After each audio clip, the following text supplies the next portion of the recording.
Hi all folks, this is Max from YouTube channel ZeroMax and HighOnAndroid.com. So today I wanted to give you a little bit difference between the Droid Bionic on my left and the Droid Razr, which is the world's new thinnest smartphone in the world. First of all, let me give you a size difference. The Droid Bionic is almost double the width. You can see that clearly. They're very similar in design.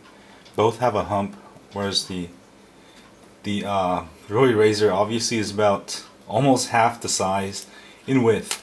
As far as the cameras, I believe they're about the same, and the 4G LTE, they're about the same. Let me see. Both capture 1080p 30 frames per second, but both have a 1080p video, but the Droid Razr also does 720p at 120 frames per second, which means you can take better action videos such as sports and whatnot. It's not going to make a big difference if you're not going to be using your phone as primary camera, which I don't anyways, so that's not that much of an improvement.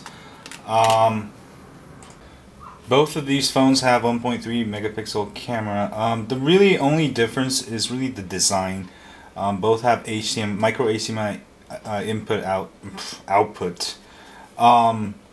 Also, the screen is different. This one I believe is using Pentile, and this is the AMOLED. So I can't really tell much difference, but you know, Droid Razr is supposed to be better screen, but I think they're about the same in my opinion, so that's not really something to brag about.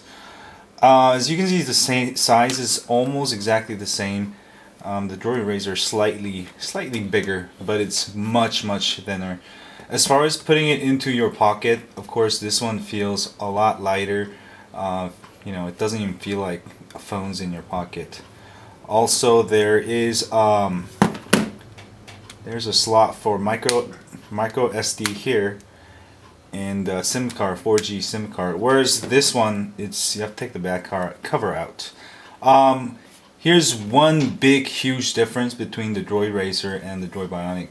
Droid Razr has no replacement battery, which means you know, if you run out of your battery, you better have a charger. You might want to even carry an extra, like, portable USB charger with you at all times. Whereas the Droid Bionic, you can get an extra battery, get an extended charger, and just carry this really thin battery with you. Maybe 2 of them, 3 of them, however many you need.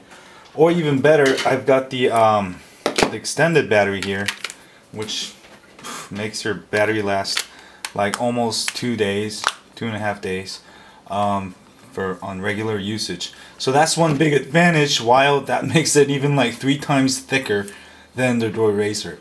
So if you're on Verizon and you're thinking about getting a good 4G LTE phone for work, you'll definitely want to go with the Droid Bionic, because with the added battery, you can go like, you know, 2 full days without having to worry about battery, and you can get full 4G LTE. And whereas the Droid Razr is really thin, really nice, but I've noticed the battery doesn't last that long. You know, it's very comparable to other Android phones on the market. The sad part is that, you know, you need to actually charge it. You can't have an extra battery. Having, you know, replaceable battery is really advantageous for those of you who are not near a charger and maybe, you know, you travel often. Whoa, what was that? That's my other phones.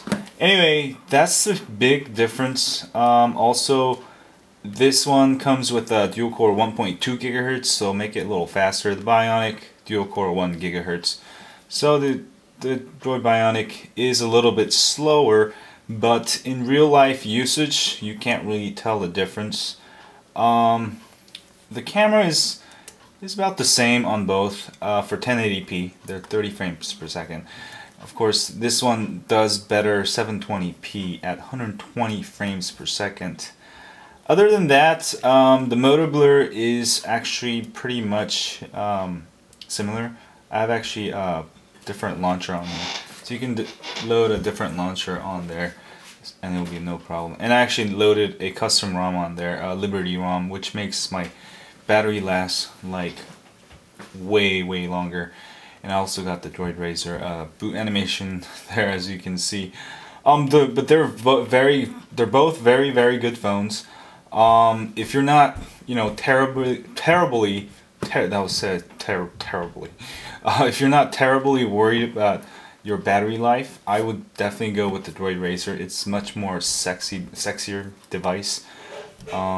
It's thinner than a Galaxy S2 even, which was the former thinnest smartphone champion of the world. As you can see, it's very thin. Overall, they're both very good phones. Each have their advantages. This one is really more for stylish, and this one is really for heavy users who need, and also if you're not going to be near a charger. So those are really the two options right now. Or you can wait for the Galaxy Nexus. But for work, definitely get this one with the extended battery, and then you can tether 4G LTE. You know, and it's so fast. 4G LTE, it just beats everything out there, and it gets good signal everywhere I go. Other than that, I guess that's the review. If you want me to test out anything between these two phones, leave in the comment sections below.